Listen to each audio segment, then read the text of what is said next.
Welcome to another episode of O Dark 30. Tonight's guest is my brother, my homie, my guy, Heath Hudson. Spent 8.5 years as a Marine. Don't hold that against him. It's okay. He's got a little bit of the tism. He's got 12 years in now as a firefighter. He's now a captain. I can't believe they made you a captain, but I don't make the rules anymore. So welcome, Heath. Welcome, buddy. Thanks. Yeah. Good to be here. Thanks for having me. Good to have you. So Yeah. 8.5 years in the Marines, and you were an East Coast Marine, right? Yeah. So technically, I went. So I'm west of the Mississippi here in Missouri. So I went West Coast to get MCRD San Diego, but then once I got all my schooling, my A school and C school, I went to East Coast, which was like 5 miles from Paris Island. Yeah. So, Could have saved a lot of time and money and just sent you to Paris Island. and But yeah, the nobody ever Marine said the Corps. military made logistical sense. So No, it's the I mean, government. they made Marines. So I mean, Army's got to have a hero. yes, and it begins. Yeah. Oh yeah. All right. So what was your primary job? So I I was already know. 65. I already know this, and I'm waiting for you to say it at some point. I know it's going to come out of you at some point. So go ahead. Tell I'm us gonna what your blast job it was. out. I'm gonna blast it out right now. 541 aviation ordnance. If you ain't ordnance, you ain't shit. There it is. I knew it was going to come out. Yeah. Hell yeah. So tell us what whatever of those numbers you threw out at me, ordnance dude does in the Marine Corps. So the 6500 field is really it deals with everything air wing in the ordnance scope. So you have like 6521s, which was like the old school like door gunners, stuff like that. Um, and that's kind of like whenever you hear the term gunner for like warrant officer, that's what they kind of it came a derivative from. Then you have 31s, which is the guys who they're more flight line. They stick to the squadron. They're connected to a squadron. So I was a 41, which is logistics. So I was with MALS 31, Marine Aviation Logistics Squadron 31 down in Beaufort, South Carolina. And so we warehoused, built, transported all the bombs, rockets, missiles, rounds that the F-18 handles. So, yeah, Nice. And I know you guys do. Your little group does a reunion every year, every April. every April. Yeah. So Yeah. out of your little core group there, do you got any legends in that little group?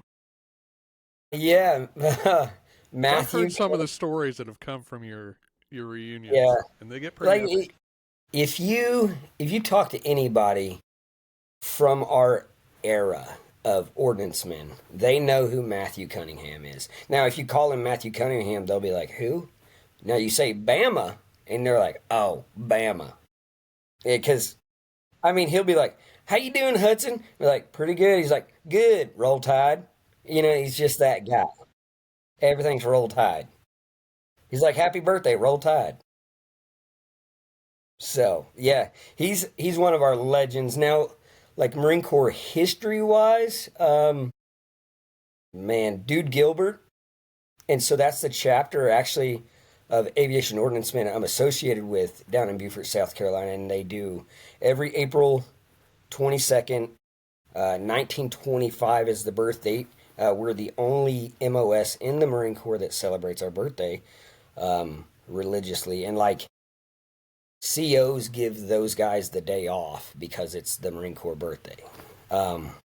When I go down to Beaufort in April this year, Thursday, it's always a golf tournament. We all get together, act like civilized gentlemen with our shirts tucked in till about That is a damn lie. 8:02 when the first tee off is, and then next thing you know, the shirts are undone. There's people running around with squirt bottles, and there's all kinds of liquors in those squirt bottles. And next thing you know, you're doing shots, and then you stop even playing golf at Oh like yeah, it's not even a golf tournament at that point. yeah, you could be at the 11th hole. You're like, you know what? I'm really terrible at golf anyway, but I'm good at drinking, so that's what we do. You're a golf team you're a drinking team with a golf problem. Golf team with a drinking problem? One or the other. I don't know which Yeah, one it is.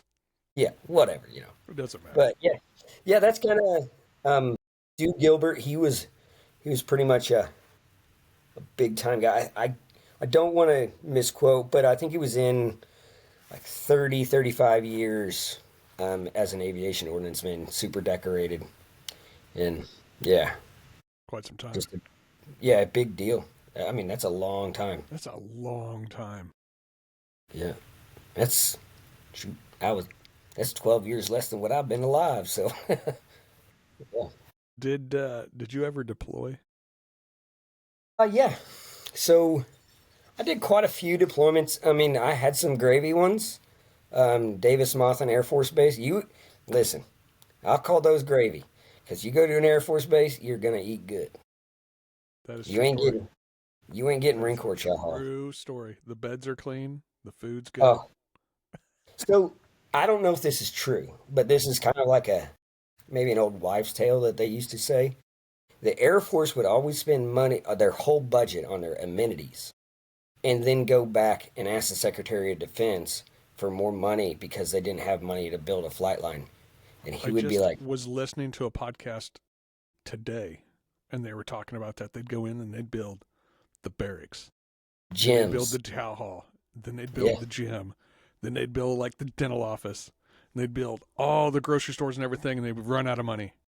And then they'd go back to the Department of Defense and be like, "Hey, we need hangars and and a runway. We need more yeah, money." genius. Genius.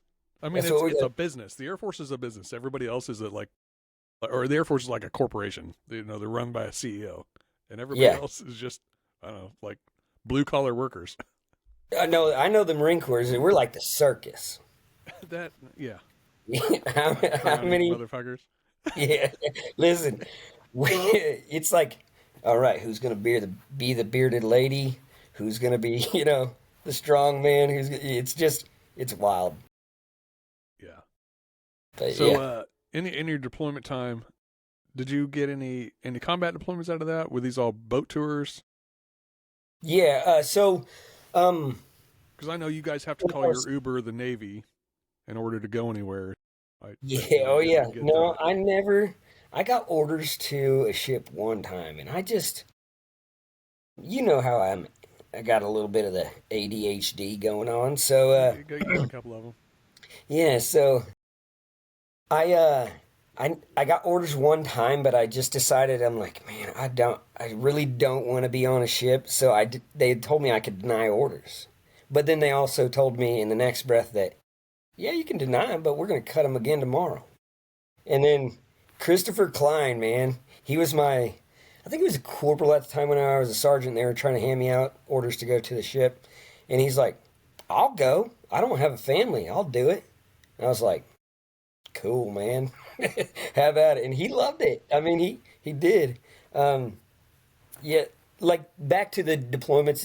Like I did Davis Monthan, but I also got like Nellis Air Force Base, which is up in Las Vegas. Spent a little time at Operation Red Flag, and they gave me that one as a consolation prize because Bama, he pulled seniority on me and he went to Amsterdam in my spot. They were going to let me take Amsterdam. He's like, no, that's mine. And so, Roll Tide. yeah, roll tide. Sorry, Hudson, roll tide. But, but no, and then I did I think it was an 8 month stint to Kuwait in 2003, um, right after the first push into Iraq. And so what I did is I loaded. We had an 18 square mile ASP in at Camp Fox in Kuwait. Um, And we loaded it after that first push in.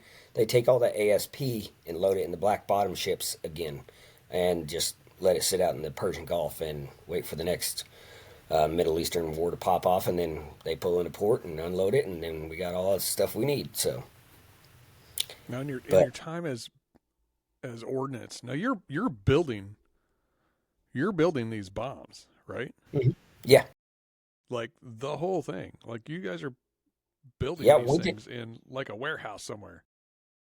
Not even a warehouse. Sometimes it's just a concrete pad. Wherever you Um, could.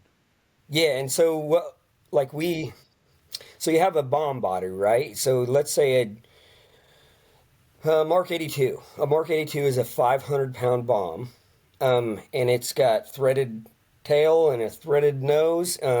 You can put a nose fuse and a tail fuse, or you can put an ogive in the front, which is just a piece of steel that's shaped like a wedge. So if you're primarily using the fuse in the rear, you can do it that way. And then you put on the fin section, and then you put in a Mark 122 arming switch and everything, and then once it's hung on the aircraft by I think don't get me lying, it's been 18 years.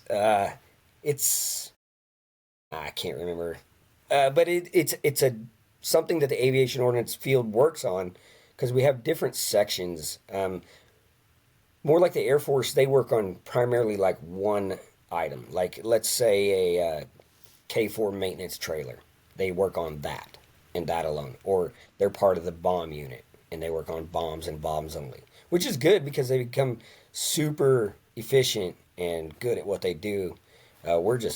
We get passed around because limited resources, but they hang on the aircraft, and then those lugs open up, and then that 122 arming switch is fed electricity from the aircraft, and which will, if you have an electronic fuse in the tail section, it'll arm that, and then it knows your trajectory and your speed of your aircraft and where like elevation that it was dropped, and then it knows exactly when to explode. So, It's crazy.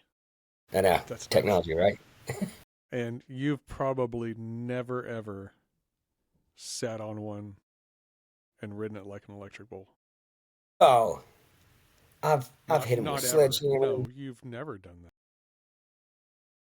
I've seen a pallet of six of them come off a forklift, and then everybody's. Yeah, I mean, your butt eats a little cotton that day. You're like, is this the Little big pucker one? factor. But honestly, it's if you have a Mark 82 bomb, which is 500 pounds, like I said, 250 pounds of it is just concrete. The other 250 pounds is like explosive filler and stuff.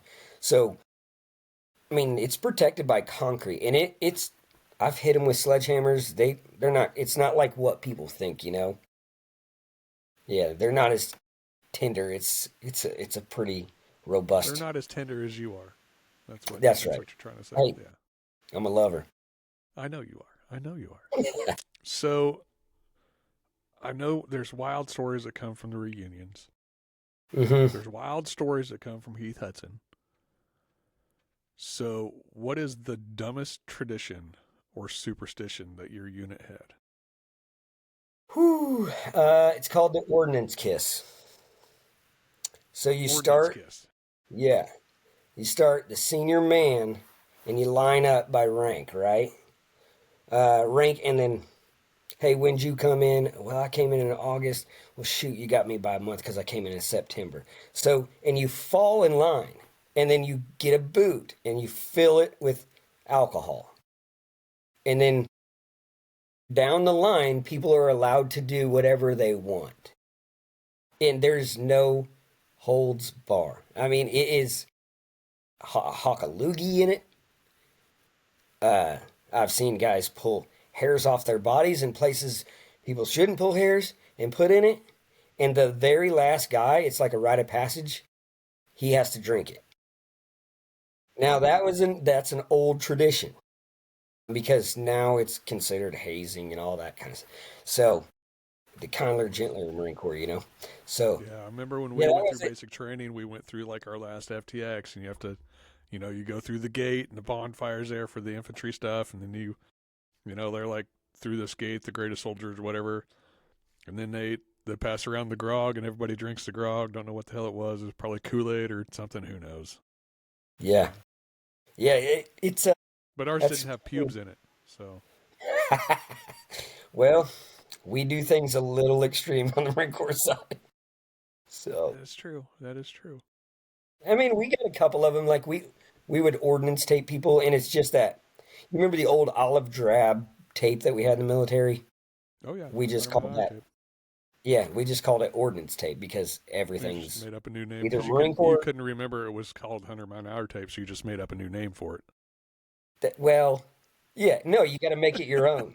You got to put your Oh, stamp on oh, it. So it's no! Marine Just Corps ordnance ordnance people tape. did that. Apparently, just only ordnance did that. They just made Yeah, up their own shit. yeah, yep. We're good at making shit up. But That is true. yeah, That so is we true. would ordnance tape people to random objects. Like, we had I-beams, metal I-beams, and you just tape them about 10 foot off the ground and they'd hang there for a couple hours. Uh, I remember doing it to Jason Grayson. We used to mess with him a lot. Jason Grayson from the air station loves masturbation, penetration, ejaculation, all kinds of stuff. He's like, "What's up, Hudson? What do you want?" That's how I'd be like. He'd answer the phone and he'd be like, "Station weapons is Jason Grayson." And I'd be like, "Hey, Jason Grayson from the air station loves and to go through the whole spiel. And he's like, "What's up, Hudson? What do you want?" But yeah, no, we had quite a few crazy little things our MOS did. Continue. Like I was saying, that like the Ordnance Kiss, that's probably the biggest one. See, you said ordnance kiss, and in my mind is you guys lining up and playing a gigantic game of gay chicken. No, no, You we're can't not tell me you didn't do that. gay chicken. No, You're a chicken champion. no, not me. Douglas Yes, you Price are. is a gay. Not that I've ever played, but Douglas Price is a gay chicken champion. That guy, That I've ever played. he was my rack mate out in Iraq. And I love that dude. He's one of the greatest, weirdest guy I've ever met, but one of the nicest. The first time he ever met Melissa, we were all drinking in my garage playing poker, and I come in and I was like, "What are you doing, Price?" And he goes, "I just met your wife." He's laying on top of her while she was watching a movie, and he just whispers in her ear. He goes, "What are we watching?" And Melissa's like, "Heath, get your friend off me." I'm like, "Come on, Doug. I think she wants you to go back to the garage." He's like, "All right, it's nice to meet you." And then he walks out the door. And Melissa's probably said that a time or two. Yeah, For your friends sure. are weird. Yeah, Yeah. she knows all my friends are weird. Yeah, because we would come over to your house and hang out, and Melissa would be there for like 20 minutes, half hour, and then poof, gone. Yeah, she knows. She's like, let Heath do his buddy time, and then she's like, I'm not putting up with all their antics. No, no, she never did. She's a very tolerant woman. Because you are not embarrassed by shit. Absolutely No, I never. mean, And no, the because I things kind of that you do in public when your wife is around, and I remember asking her one time, I was like, "You're really used to this, aren't you?" She goes, "Oh yeah, no, I've never, I say this all the time." most people that get to know us, they always ask Melissa, "How do you do it?" And she's like, "I was too young and dumb and naive when we first met to know any better, so Now it's she's kind of how sick. it's always been." She's a saint. She is. She has put Yep. up with you for a long time. That's nuts. That's Yep. nuts. Got together out of high school. She followed me through the Marine Corps, which is really hard to do, like because of the attrition rate in the Marine Corps or Right. any of the services, really, Yeah. especially with wartime deployments and stuff like that. But yeah, So she's a after she's a saint. after the Marines, after you had your fill of crowns, did you go right to Branson Fire? No, I had zero direction because, like, Which is maybe weird it's because all of us do. When we come out of the military, we're like, well, I don't know what to do because everything I did in the military doesn't track for anything in civilian life. yeah, Now what? yeah. Like now, if they started putting bombs on an American Airlines, I'd be Hey, man, you're the I'd be guy. awesome. Yeah, Yeah, you'd be great at it. but yeah, it's not in their business model at all. So You should take that to the CEO of like United or American Airlines and just see yeah, what they say. well, I mean, yeah, with all the stuff going on in the world today, who's to say they don't say no? I mean, hey, I maybe see you got a flight going into Minneapolis tonight. You want to put a couple bombs on the side of this thing? we can take out some I things. mean, I'm just saying. Yeah, yeah, I got out of the Marine Corps, and I really, I had zero direction, and I wasn't smart enough to go to college while I was 100% paid and free. So I did invest in the GI Bill in case later on I grew up a little bit and settled down and When's that matured, going to and happen? yeah, I'm still waiting. Still But waiting on that. yeah, I'm working progress. But no, I just I didn't know what I wanted to do. So we got back, and actually I think within the first year I was like, babe, I think I want to go back because I just missed the camaraderie and the direction. And but she had a recruiter. She's like, okay, I'll just have a recruiter come to the house and talk with him, and he'll probably just see the light and recognize. Well, I was like, okay, I'm ready. Oh, Like, man. take me now, Jesus. And she was like, oh shoot, this kind of backfired. Because she had her master's degree, so she was really working in a good direction financially for us. And I'm like, no, let's throw it all away. We can go back. And she's like, I don't know if I want to do that now. And so, no, I worked as oh man, It's terrible okay. job. You can tell people you're a stripper. It's okay. This is a safe No, space. no. As a maintenance man at the Hilton, down at the landing. And so the day I knew I didn't want to do that job anymore, I was plunging a toilet, and the guy that clogged the toilet looked over my shoulder and goes, "That's a hell of a turd, ain't it?" I was like, I served my country, and this is my direction. Man, I've messed up. I've Where have slid I gone backwards. wrong? I've Where have slid I gone backwards. And I wrong? don't know what I'm doing. But They did so not teach me this in the Marine Corps. yeah, sure. I mean, no, I knew how to plunge a toilet. I knew how to clean them. They taught me all that stuff, but they didn't have somebody over your shoulder going, "That's a hell of a turd, ain't it?" And so, yeah, no, I had that job for like maybe 2 weeks longer, and I was like, I got to get out of this. Fall back on, my hard work ethic and stuff. So I decided to become a landscaper and did that for about 4 years. And then from there, I joined Western and then started getting into the stepping stones. Went and used my GI Bill, got my fire science degree, and then started into the fire service. I started in Branson in 2014. So, yeah. Down there. I went down there in 2016. I think Yeah, it's you were. 2016. I wasn't too far behind you. No, no, because I remember you were on C shift with Nate at the truck, and I Well, was like, I started Station 1 with Rinky and Bogle. oh, that's right. Yeah, Yeah, I was with Rinky and Bogle and Darren Matthews. Darren. He was the other one for a while. Yeah. Yeah, yeah. Because I was at the truck with Dave at the time, I think, Yeah. because I was still a And firefighter. Boldman. Colt, yeah, Colt Boldman, yep. Bolt Or Coleman. Bolt Coleman. Yeah, Bolt Coleman. never go Yeah, full I Colt. think it was you three, and who was your fourth? Nate was your driver. Yeah, at the time, yeah, he was Yeah, our engineer. that's right. Yeah, because I was Colt senior man. Um, so yeah, 2014 I started. My first crew was Scott Sizik, engineer Bogle, um, and Jeff Duckworth was my senior man by 3 months.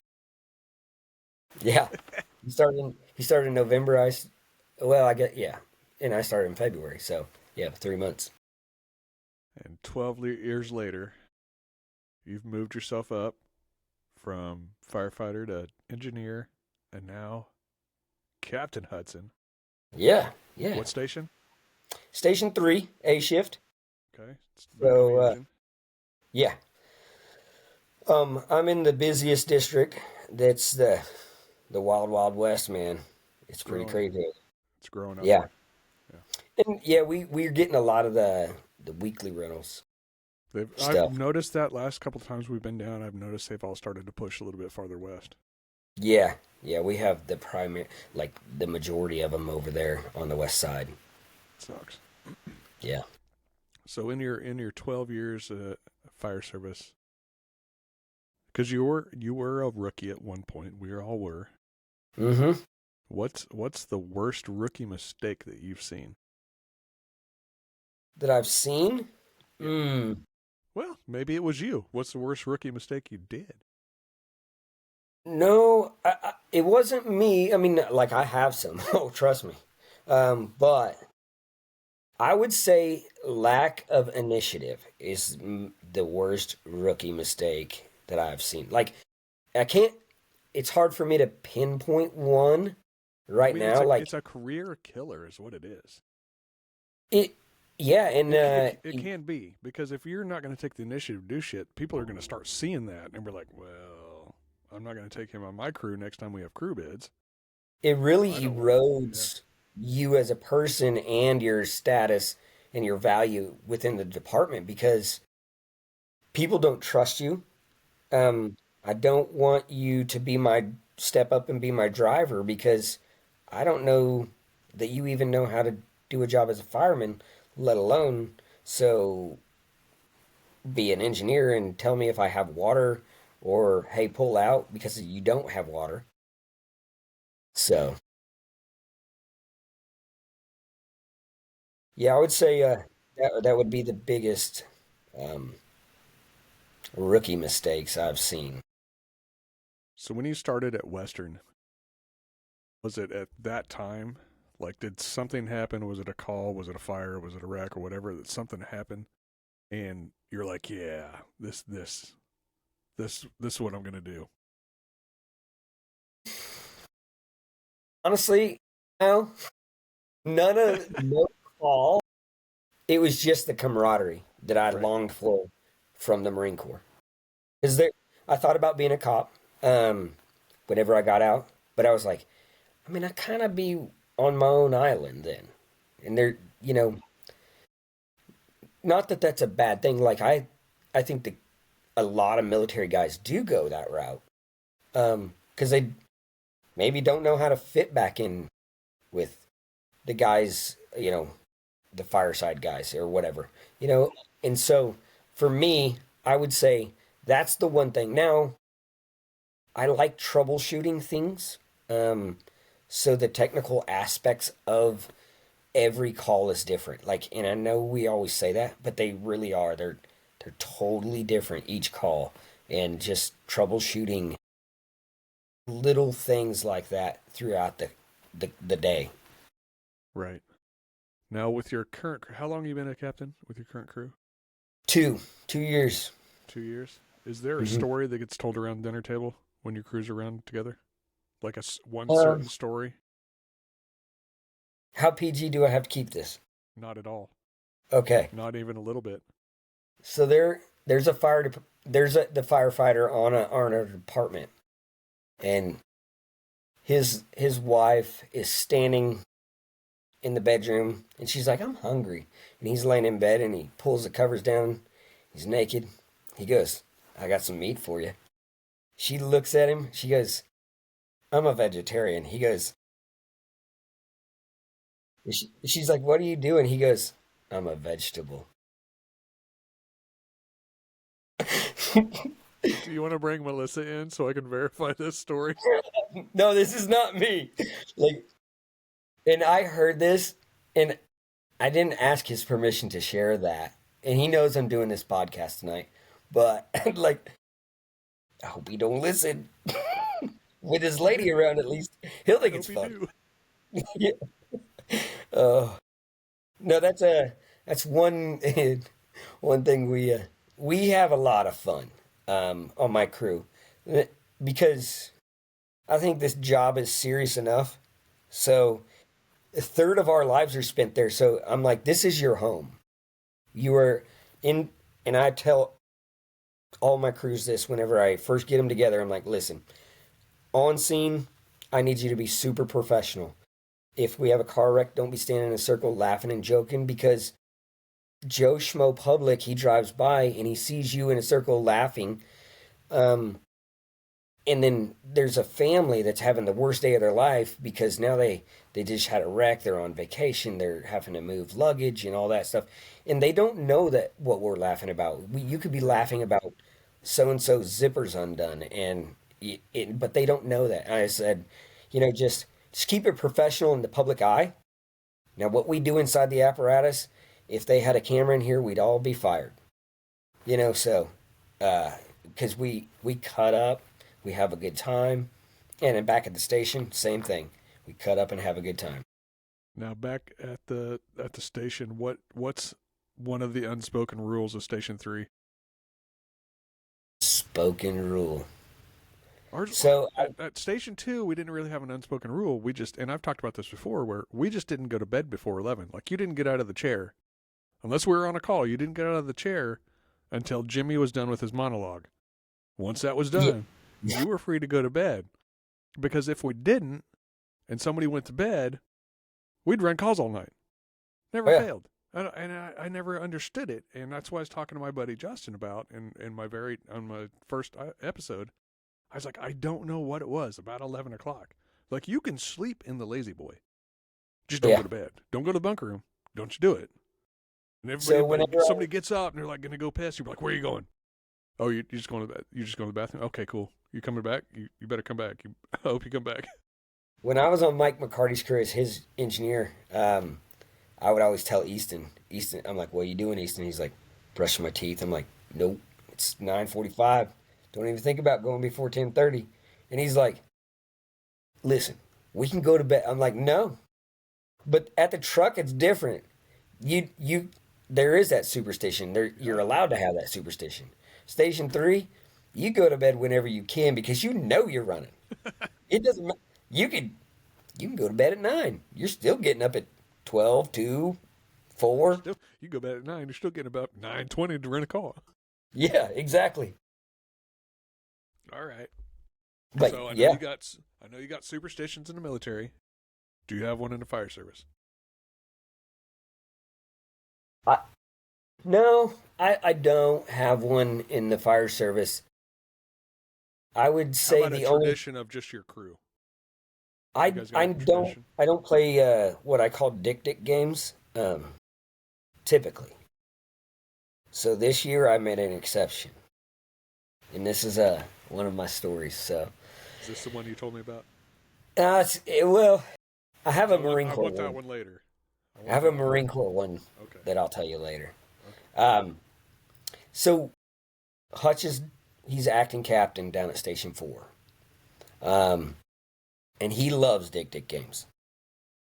I'm at Station 3, and they would mess with our stuff. Like they'll just steal your clock off the wall. Just silly stuff. Hide your your PT shoes. And so for a long time this happened, and I'm like, you know what? Screw it. So right around Christmas time, it's late, and the guys are like, we should go to Station 4 and do this. And I'm like, nah. Like I always, nah. Because I don't. What you do is going to come back twofold. So, and I just never played. But this time I was like, let's go. And they were like, are you serious? So we load up. We drive down there. They're asleep, already in bed. We turn the siren on in the apparatus. And Nick is staged on one side with a garden hose. Chase is staged on the other side with a garden hose. waiting for Hutch to come running out to shut it off, and they were going to drench him with the garden hose. So this new station we got is so good they didn't even hear it. Yeah, they didn't even hear the siren. So we sneak in there, and of course, we're out of district. We pop a call. So they hear our radios, and they're like, "What are you doing?" So we start banging on the walls and run out. And Hutch comes running after us. So we run this call. It's, just a BS medical or whatever. I shouldn't say BS medicals because somebody's emergency is not BS. But anyway, so we run this call, and then it's probably midnight by now. Once we get done with the call and everything, so we're like, let's go back. They're never gonna suspect we're coming back the same night. So we go back down there. We steal their Christmas tree out of their station. We steal their Christmas turkeys for Christmas Eve that they were thawing out. We stole, just all kinds of stuff, just random things. And we would do stuff like move their drawers around. So their silverware drawer would be in a different spot, and then their kitchen towels would be in a different spot. You just take the whole drawer and move it. And so we get all that stuff done, and we take videos and stuff. And then we took Hutch's coffee cup, and Nick is my engineer. He sends Hutch a picture the next morning with Hutch's coffee cup going, "Good morning." And Hutch is like, "Oh my God, where'd you get my cup?" And then so he comes out of his bunk, and then he realizes all the shenanigans we had pulled. So, Well, yeah, Hutch, to be fair, he brings it upon himself because 100%. he starts a lot of this. Sorry, Yes. Hutch, if you're listening. I had my boots frozen in the freezer in a pan of water. Or no, did I Yep. do that to him? I think I did that to him because he froze my bunker jacket. And I think Yeah. I froze his boots in like a cookie sheet. I filled that with water and just stuck the soles so they were stuck to the cookie sheet. God, he did it to himself. So he Yeah. gets everything he deserves. No, he deserves all of it. And more. Because he does And it with more. everyone. Right. I remember him putting flour on the ceiling fan, so as soon as the ceiling fan kicks on, it throws flour everywhere. Yeah. Yeah, just all kinds of crazy stuff. But yeah, What is a shift, if you can remember it, or a call or something that at the time seemed normal or random or whatever it was, but then went completely fucking sideways? I'll give you my most sideways, crazy call that we had. Charcoal plant. You know where their charcoal plant is? Is this the Yeah. yeah. Well, there was a gentleman that fell into the hopper. So a hopper is about the size of a dump truck bed. And then what they do is they have 3 of them and a conveyor belt that runs underneath them. And there's augers that run through those hoppers, and they take charcoal dust, lime, and then wood chips, and they equally pour out onto this conveyor belt, and then it goes to make a charcoal briquette. Anyway, so the guy was pushing the lime or the charcoal or the wood chips down in and drops his shovel. He reaches for his shovel and falls down in, and the auger is just, it's eating him. Still running. Yep, actually, it's still running. Still augering. They hear screaming, don't see him up there. They hit the emergency shut off. It gets all the way up on one leg, completely up to the hip region, and the other leg it took just right at the knee even. And so he's intertwined in this auger, this huge 1,000-pound auger bit. And so it takes us approximately 3 hours to extricate him out of this. Because just, you don't deal with that kind of machinery, so you're learning how to drop a 1,000-pound auger bit out of the bottom of it without tearing the guy in half. With and somebody attached to it, yeah. Exactly. He's intertwined, You guys had to If you've ever dismantle ground, almost that whole machine, didn't you? yeah, if you've ever ground hamburger and how it wraps around the auger, that's exactly what his legs look like. And so it was just the wildest thing because you're trying to drop him from that hopper with the auger bit at the same time, but not pull anything apart and then not release too much pressure because that's the only thing that keeps his blood pressure up. Because he'll, if not, once you release all that pressure that's against his arteries and stuff, he'll bleed out quick. So it was just this huge coordinated attack and or like extrication and just trying to get, you know, oh shoot, I can't think of the name of them. Tourniquets. There we go. Uh, There you go. yeah, Words. turnips. Trying to get tourniquets on his legs and stuff because there wasn't much left to put on. Um, and so yeah, that Chief Bame was there. That was pretty pretty green as a battalion, but he He had was some brand really new as battalion. yeah. And I happened to be doing an overtime shift on Dave's crew, so I was with Dave um, as the captain. I was the engineer, and Billy Wayne Kepford was our firefighter. He he wanted to jump right in the hopper, so I was like, "Hey, hold on a second. We got to make sure we got a lockout, tag out done first, and then before you jump in there, because I don't want this thing to accidentally come on, get power killed to it." Um, so yeah, and then Dave goes into he's a big tech rescue guy, so he loves that kind of critical thinking and stuff, and Figure he that did a puzzle really out. good job. Yeah, he did a really good job. Him and Kevin Ryan from Western, I mean, probably their best tech rescue guy, uh, got their heads together, developed a plan, and then we executed.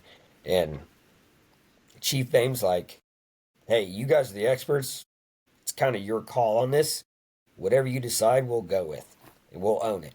And so that was kind of our craziest call because we just had never played in that realm before, the big mechanical stuff.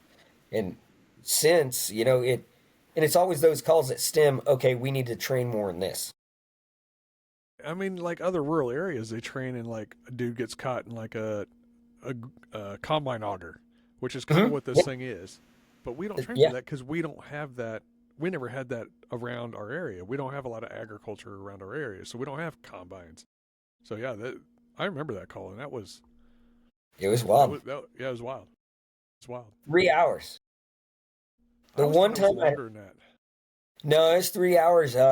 We start at 3 a.m. and by shift change, we were trying, like, we finally got a helicopter. They actually flew a doctor in to amputate right there That's right. in the That's auger because it was taking so long to extricate. But the good thing is, like, the guy was talking. It was the wildest thing ever. He's like, I feel like I could just get out of here myself. And please no. I don't know if I could share this, but you ain't getting out of much but a wheelchair from here on out. You know? That's about right. Yeah. Yeah. I mean, it was just the way it was. Uh, No, see, you should have saved that one for your nothing good happens after midnight story. Unless you yeah. got another one of those locked and loaded somewhere. Oh no. I mean, that's in the spirit of the show. You got to give me your best Oh Dark 30, nothing good happens after midnight story. Whew. I mean, fire service and Marine Corps related? No, but I can tell you, jumping off the fourth floor roof of a hotel when I was 18 into a pool. I I never drank in high school. But as soon as I graduated high school, I was like, oh, okay, beer. Well, I don't even like it, but I'm gonna keep drinking it because my friends drink it. And then so next thing you know, I'm on a hotel roof and I jump off into a pool that's like 8 foot deep. Luckily, I'm only Luck. like 3 foot I was tall, gonna say, so luckily you're not that tall, like, so didn't yeah, even touch bottom. It's fine. no, it worked. It worked. Good thing I had those floaties on my arm. But no, yeah, that was kind of my craziest call. And like, and I've had a lot of extrications with motor vehicle accidents, but that was probably the most technical. So, this Marine Corps story, you want to get into it? Sure, like yeah, I mean it's not super long. It's just kind of funny. And like I'll preface this with we had such a tight knit little group because we're way away from everyone. Ordnance community is, I mean, there's us and EOD, and we're on the complete opposite side of the base. Yeah, because nobody wants Because to blow up. exactly, you know, so they put an airfield in between us, and so um, we would always go on PT runs, and I mean, we had a pretty religious PT regiment because we had a warrant officer that just really pushed hard with that. And so I remember going on a run, and we come back, and there's two showers in our little head shed, and so you have 15 of us that need to shower. So the guys outside are waiting around, and there's this old radio tower next to it. So they get the hose and they run that through the radio tower and just they start stripping down their skivvies, and next thing you know, they're taking showers under that too. So now we got three of them, and then you get these guys talking, and their minds are just they're 18-year-olds. They've been trained to be killers out of boot camp, and then next thing you know, you put them on a non-deployable unit at headquarters and headquarters squadron, and so their minds are just crazy. So you get one guy and he goes, "Hey Carnes," and this is Johnson. "Hey Carnes, bet you won't stick that bicycle needle in your butt." And he goes, "Well, yeah, I'll do it." And and Johnson's like, "I'll pump it. That way you can build up a fart." And so Carnes is, he's got his skivvies on still, and he puts it back there, and he's like, "All right, I think I'm in." And then you hear Johnson, he pushes down on the bicycle pump and just goes, "Wah, wah, wah." And man, we died. Like, who sticks a bicycle pump needle, like, or, Yes. yeah, of their butt?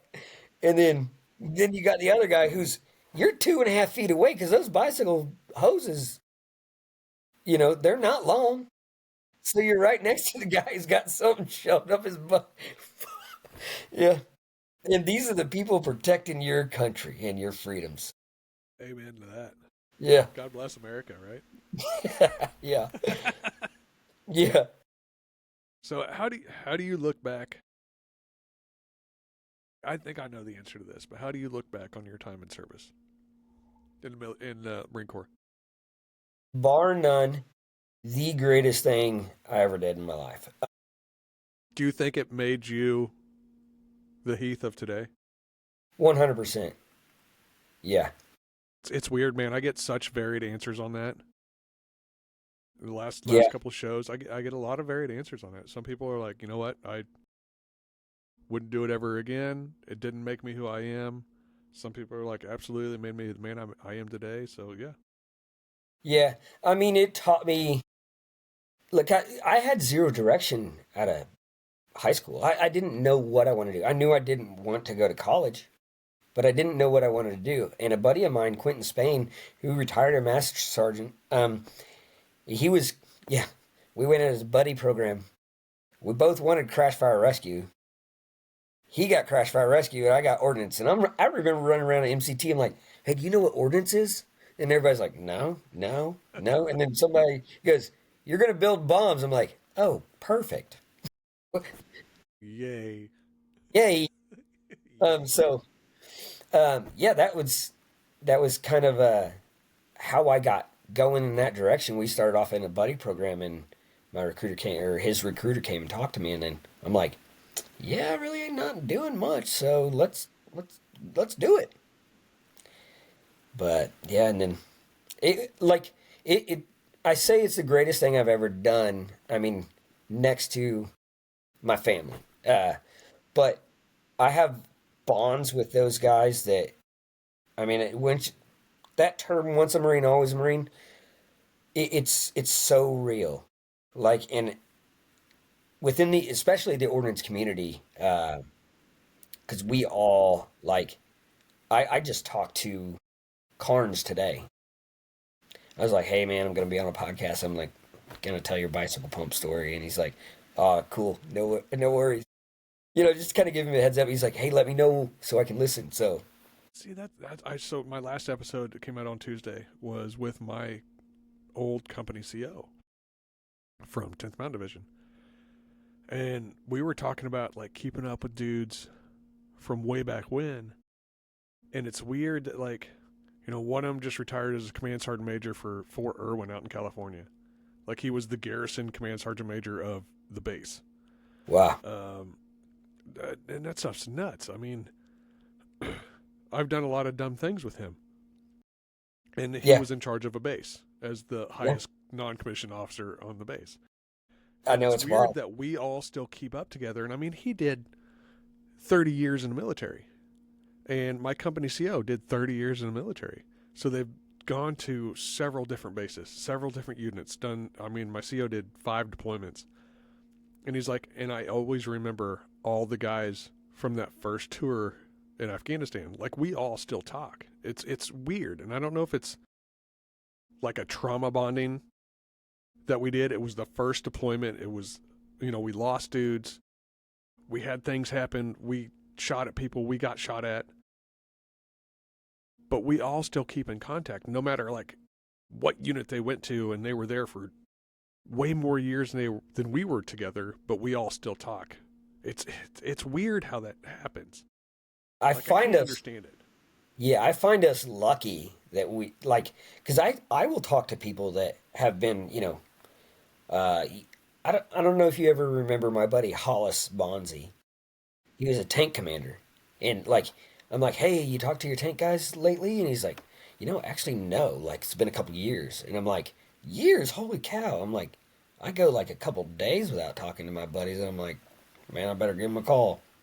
But yeah, and maybe we're just lucky that we've had that relationship with our fellow, military guys that we served with. And I never want to forget that. Like, Right. just, because those guys, they sign a dotted line saying, yeah, I don't even know you just yet, but I'd give my life for you. Yeah, And we all signed up for the same dumb shit. yeah. And We all volunteered for that. yeah, and then you just kind of, I try to make sure that I keep in contact with them, because I don't want us to fall out of that, and fall to the, oh, well, life gets busy. Yeah, life gets busy, but it's only busy if you don't prioritize something. There's You gotta always a pri- recurring theme in all my episodes is check on your buddies. Call Yeah, your friends. I mean, yeah, at one point, you and the guy next to you were ready to die for each other. Check on them. Say hi. See how their kids are doing. See how their wife is doing. and you started off with like when you said you don't care what people think, and I don't, because I'll call my buddies and be like, hey, I just want you to know I love you, and I really appreciate your friendship. You've made a lasting impact in my life. And they're like, they're like taken back by it. I'm like, that's all I call for. Talk to you later. Hey, I love you. Bye. Yeah. And they're like, dude, you don't mind sharing your emotions and stuff like that, because you don't really care. Because people, No, and some of them, you call them up. You're like, hey man, I just want to tell you, I really appreciate you. I love you, dude. You're bottom of my heart. You're a great dude. And they're like, I know. yeah, or you're being gay. And you're like, I know you're not in tune with your emotions, and I get it. That's your way of saying I love you back. I know it is. Roll Tide. Yeah, roll tide. Yeah, yeah. Bama used to live across the street from me, and it'd be Saturday, and the games are starting to come on, and I'd hear roll tide. I'd open my front door. Bama, shut the fuck up. He'd be like, fuck you, Hudson. Roll Hey, Tide. come over and have beer with me. I was like, all right, I'll be over in 15 minutes. Roll tide. Yeah. Oh man. Yep. All right, last one. And I already know this too. What keeps you showing up every day? What gets you up in the morning? Cold mornings, hot mornings, whatever it is. Long drive to the station. What keeps you coming back? Um, it's changed over the years a little bit, but um, I think I would go with Galatians 6, 9 through 10. Let us not grow weary in doing good, for in due season you will reap if you do not give up. So that would be probably my driving factor. Like, not that I'm trying to buy my way into heaven. Um, I just, I was put on this earth for a purpose, and I want to make sure I live out that purpose. I don't want to waste a day um, not not serving that purpose, just being stagnant. Because there's a lot of people that they don't have a direction. I do it because I genuinely care for other humans. I mean, we're all people, and we're all like just trying to find a way. And shoot, you can talk to people and coach them or mentor them and kind of help them find their way. Whether it's a patient that you're dealing with or an old military buddy that's, contemplating doing things to himself, and just coach him along and treat him like a human. Always treat everyone fairly and the same. I It's love it. kind of that's what I do. That's why I do it. I know it's kind of a different look at it maybe. But and because I know a lot of people are like, I just want to help. Well, in turn, that's kind of what I'm doing. That's my way of giving back to what I've been given. Like I feel very fortunate, and I want to give back the best I can to others because I came from absolutely nothing. So, and then here I am, living with a beautiful wife, beautiful family, had cancer, survived that. Um, but I don't want the years that God gave me back to live the rest of my life to be wasted. So, Yes. And with that, the dogs howl. sorry about that. I My love it. wife, her micro mini golden doodle. Well, buddy, I appreciate you hanging out with me tonight, telling some stories, laughing. I've absolutely loved it. It was It's been fun. fun. It's been fun. Yeah. Well, that's all we got for tonight. Thanks, buddy.